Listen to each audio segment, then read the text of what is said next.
है एवरीवन, कैसे हो आप सब? आई होप अच्छे होंगे। आज के इस वीडियो के अंदर हम बात करेंगे आपके बीएससी नर्सिंग यानी कि RUHS BSc nursing first semester में आपको क्या क्या पढ़ना पड़ेगा इसके बारे में बात करेंगे। ठीक है, जैसे कि आप सबको पता है कि आपने सब चीजें देख ली, जैसे काउंसलिंग कब होगी, उसके बाद में आपकी कट ऑफ के बारे में भी अनेक वीडियो बना चुके हैं हम। और अब आपका जो अगला नेक्स्ट स्टेप होना चाहिए वो आपका सिलेबस से रिलेटेड होना चाहिए आई थिंक। ठीक है, जैसे आप स्टेप बाय स्टेप आगे बढ़ना है, ना कि उसी पर रुके रहना है। ठीक है, अब देखो आप सबको पता है कि 5 अगस्त तक तो आपकी काउंसलिंग रीस्टार्ट होने वाली नहीं है, तो फालतू वीडियो बनाने से कोई मतलब है नहीं उस काउंसलिंग से रिलेटेड। तो आज का वीडियो हमारे, देखो, वीडियो आपके लिए उपयोगी हो ये हम चाहते हैं। ठीक है, तो जैसे हमने सर्च किया कि आपके लिए क्या इंपॉर्टेंट होता है, तो फर्स्ट, यदि इस स्टेप से आगे बढ़ोगे आप, यानी कि आप जिस स्टेप पर हो अभी इससे आगे बढ़ोगे ना, तब आपको सबसे पहले जो फर्स्ट सेमेस्टर है ना उसका सिलेबस देखना पड़ेगा कि आपको पढ़ना क्या क्या पड़ेगा। ठीक है, तो इसी के बारे में बात करते हैं अपन। सबसे पहले देखो, मैं एक चीज आपको बता दूं कि आपकी जो बीएससी नर्सिंग है ना वो 8 सेमेस्टर के अंदर डिवाइडेड है। पहले आपको पता है ना 4 ईयर होते थे, first year, second year, third year और फोर्थ ईयर। ठीक है, लेकिन इस बार है ना, यानी 2023 से ये सिस्टम लागू कर दिया है कि 8 सेमेस्टर होंगे, यानी कि सेमेस्टर फर्स्ट और semester 2, semester 3, semester 4, semester 5, semester 6 और सेमेस्टर 7, सेमेस्टर 8, यानी कि आपके 8 सेमेस्टरों के अंतर्गत आपकी बीएससी नर्सिंग है वो कंप्लीट होगी।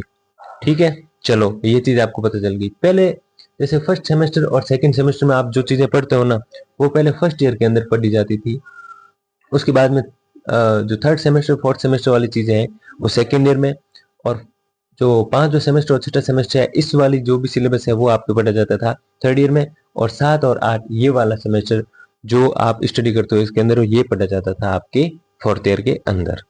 अब देखो एक चीज मैं आपको बता दूं कि आपकी जो है ना फर्स्ट सेमेस्टर की 6 मंथ बाद एग्जाम होंगे, यानी कि आपका एडमिशन हो गया उसके जस्ट 6 मंथ्स बाद में एग्जाम हो जाएंगे, उसके बाद में 6 मंथ बाद में ये हो जाएंगे, उसके बाद में 6 मंथ बाद में ये हो जाएंगे, यानी कि ये हो गया, इसके 6 मंथ्स बाद में ये सेकंड सेमेस्टर के एग्जाम हो जाएंगे। ऐसे 6 हर मतलब साल में 2 बार आपके एग्जाम होंगे। ठीक है, चलो अब देखो एक चीज मैं आपको और बता दूं कि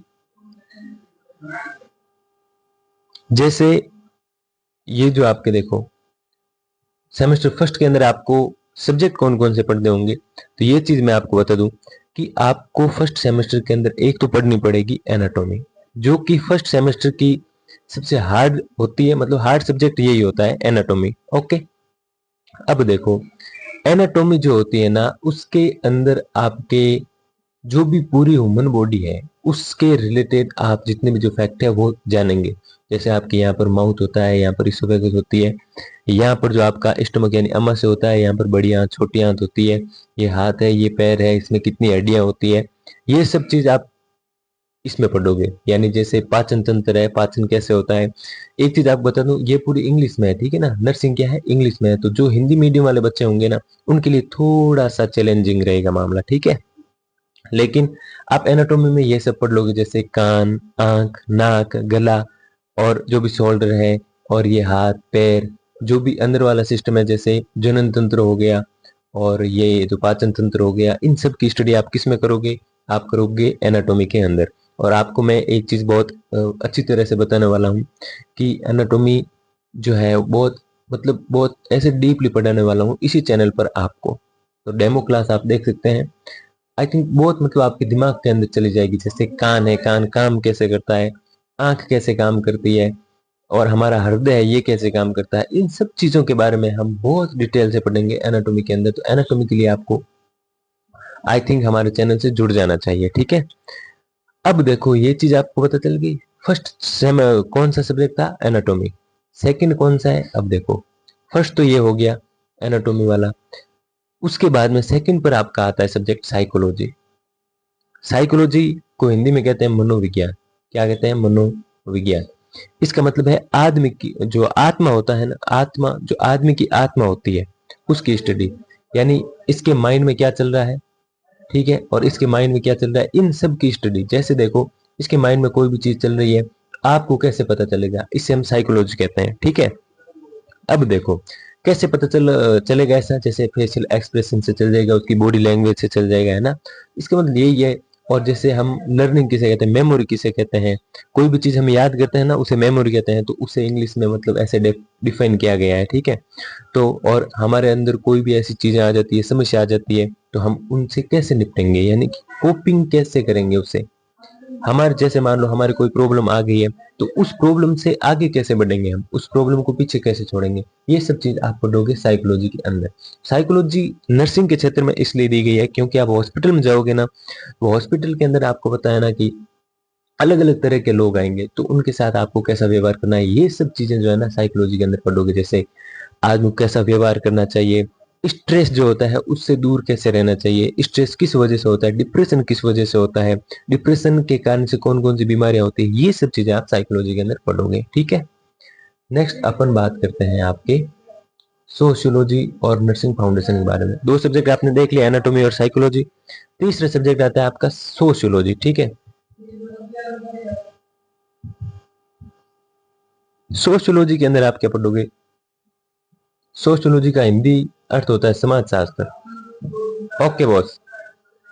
समाज शास्त्र का मतलब यह है कि समाज के अंदर जितने भी जो लोग रहते हैं ना, उनके साथ आपको कैसे डील करनी है।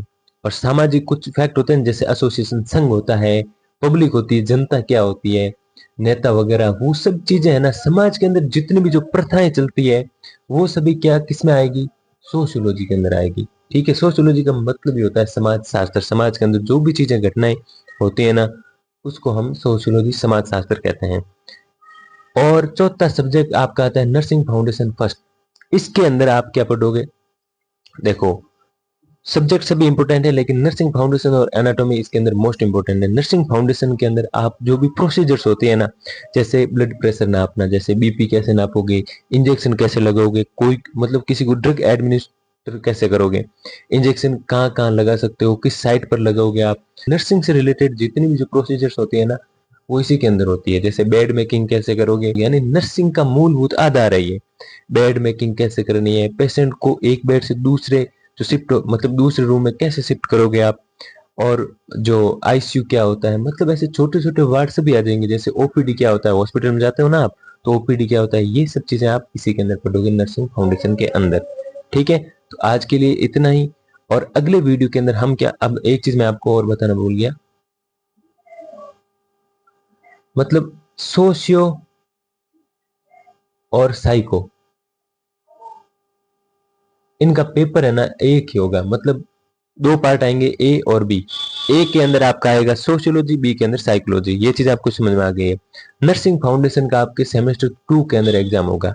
सेमेस्टर फर्स्ट के अंदर नर्सिंग फाउंडेशन का होगा नहीं, सेमेस्टर 2 के अंदर होगा नर्सिंग फाउंडेशन का एग्जाम। तो इस मतलब एक सेमेस्टर के अंदर दो एग्जाम होंगे आपके, एक तो होगा एनाटॉमी का और दूसरा होगा सोशियो और साइकोलॉजी का, ठीक है। आपको ज्यादा फोकस सोशियो साइको और एनाटॉमी पर देना है, नर्सिंग फाउंडेशन को भी टाइम देना है, लेकिन ज्यादा फोकस इस पर देना है, ठीक है। एक चीज मैं आपको और बता दूं कि जो इंग्लिश जैसे हिंदी मीडियम वाले बच्चे हैं ना, उनके लिए थोड़ा चैलेंजिंग होने वाला है, तो आप इस चैनल से जुड़ जाइए। हम आपके लिए बहुत आसान बनाने की कोशिश करेंगे, ठीक है। अब देखो, एक चीज मैं आपको और बता दूं कि हाँ ये सब चीजें होगी। अब मैं एक चीज आपको और बताने वाला था, कौन सी, हाँ, यहाँ पर जो है ना बैक लगने के बहुत चांस होते हैं ज्यादा। बैक का मतलब ये होता है कि आप फेल हो जाते हो, तो वो बैक आपके लगने का रीजन यही है, आपको टाइम प्रॉपर नहीं दे पाना। देखो, आप जब करोगे ना, 75 नंबर का क्वेश्चन पेपर आएगा और घंटे मिलेंगे आपको तीन तीन घंटों के अंदर 75 नंबर का क्यों आएगा, और लगभग आपको मिनिमम 33 से 34 पेज भरने होते हैं। 40 में से 40 पेज की आपको कॉपी मिलेगी, उनमें से 35 मिनिमम पेज भरने पड़ते हैं। 33, 34, 35 इतने पेज भरने पड़ते हैं, ठीक है। अब देखो, ये चीज आपको पता चल गई है। और इसमें जो एग्जाम होते हैं ना, ये सेमेस्टर वाइज वगैरह कॉलेज वाले, इसके अंदर आपको लिखने की स्पीड बढ़ानी होती है। तो ये सब चीजें एग्जाम से पहले मैं आपको सबको क्लियर कर दूंगा। एक बार आप पढ़ाई पर फोकस करो। इतना आपने देख लिया है, अब हम जो अगले वीडियो के अंदर एनाटॉमी के सिलेबस के बारे में बात करेंगे, ठीक है। तो आज के लिए इतना ही। चैनल पर नए तो चैनल को सब्सक्राइब जरूर करें। धन्यवाद।